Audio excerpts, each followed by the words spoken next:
اب وہ سخت ترین آیت آ رہی ہے، اور یہ وہ آیات ہیں جن کا درس دینا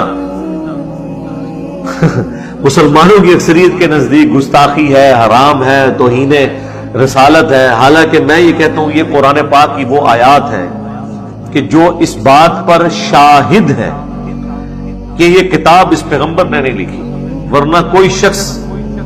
کوئی بھی ذی شعور شخص اگر کتاب خود لکھے تو اپنے بارے میں ایسی سخت باتیں نہیں لکھتا۔ ان سخت آیات میں سے ایک آیت یہ ہے، وَإِن كَانَ كَبُرَ عَلَيْكَ إِعْرَاضُهُمْ، اور اے نبی اگر تمہیں دعوت حق قبول نہ کرنے والوں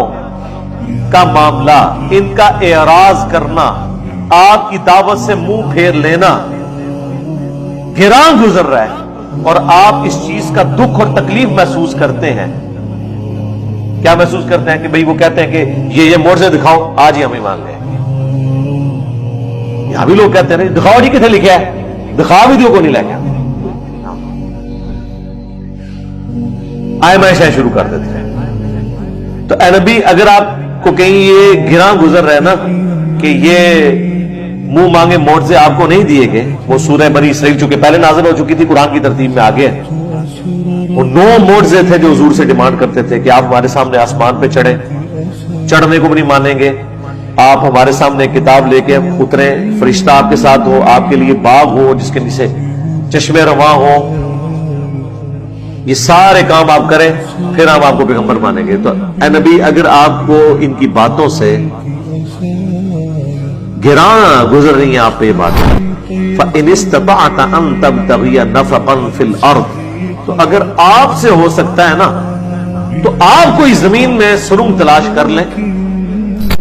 او سلما فی السماء، یا آسمان میں سیڑھی لگا لیں، فتأتیہم بآیہ، اور آپ کوئی معجزہ لا کے دکھا سکتے ہیں نا خود سے تو لا کے دکھائیں۔ جی کتنے سخت الفاظ ہیں، یعنی زمین میں کوئی سرنگ تلاش کر لو یا آسمان پہ چڑھ جاؤ، اگر سیڑھی لگا سکتے ہو لاؤ کچھ کر کے دکھاؤ کوئی کرتب، اور ان کو کوئی معجزہ دکھا کے بتا دو۔ ظاہر مطلب یہ ہے کہ آپ کہاں سے کر سکتے تھے، وہ تو صرف شیخ عبد القادر جیلانی کی شان ہے، ہاں کیونکہ وہ کہانی ہے۔ وَلَوْ شَاءَ اللَّهُ لَجَمَعَهُمْ عَلَى الْهُدَىٰ، اور اگر اللہ تعالیٰ چاہتا تو سب کو ہدایت پہ جمع کر دیتا۔ اب یہ حضور کو تسلی دی جا رہی ہے، غصہ بھی نبی علیہ السلام پہ نہیں ہے، کافروں پر۔ آپ کو تسلی دی جا رہی ہے کہ اگر ہم نے زبردستی ایمان دینا ہوتا اور ان کی منہ مانگی ڈیمانڈز پوری کرنی ہوتی تو اللہ تعالیٰ تو سب کو ہی آنے واحد میں ابو بکر عمر عثمان علی بنا دے، سب کو ہدایت پہ جمع کر دے، اور کیا ہوا ہے نا۔ عرب، ہاں عرب فرشتے ہدایت میں ہے نا، فرشتوں میں تو کافر کوئی نہیں ہے نا، سارے مسلمان ہیں نا۔ تو اللہ نے تو مخلوق انسان بنائی اس لیے تھی کہ فرشتے وہ تھے جو اللہ کی وجہ سے اللہ کو مانتے تھے، اور انسان وہ ہے جو اپنی چوائس سے اپنے رب کو چوز کرتا ہے۔ اسی لیے جنت فرشتوں کے لیے نہیں ہے، جنت انسانوں کے لیے، کیونکہ وہ اپنی مرضی سے اپنے رب کو مانتے ہیں۔ تو اے نبی آپ نے ٹینشن نہیں لینی، یعنی مراد یہ ہے کہ اصل مقصد یہ نہیں ہے کہ اس سال رائے گنج میں 20 لاکھ ہیں اور اگلی دفعہ 30 لاکھ جمع ہو، یہ اللہ کی خواہش نہیں ہے۔ یا ملتان اجتماع میں اس دفعہ 20 لاکھ ہیں تو اگلی دفعہ 40 لاکھ ہو جائے، نہیں، یہ ڈیمانڈ نہیں ہے۔ اگر اللہ نے ایسے کرنا ہوتا تو خود ہی کر دیتا، آپ کو ان تکلیف سے، جنگوں سے، فاتوں سے، کافروں کی باتوں سے، گالیوں سے نہ گزرنا پڑتا، ساروں کو اللہ تعالیٰ ایک نگاہ مار کے کر دیتا۔ کیا یہ اللہ کر سکتا ہے یا بابے کر سکتے ہیں؟ پیغمبر تو کر ہی نہیں سکتے،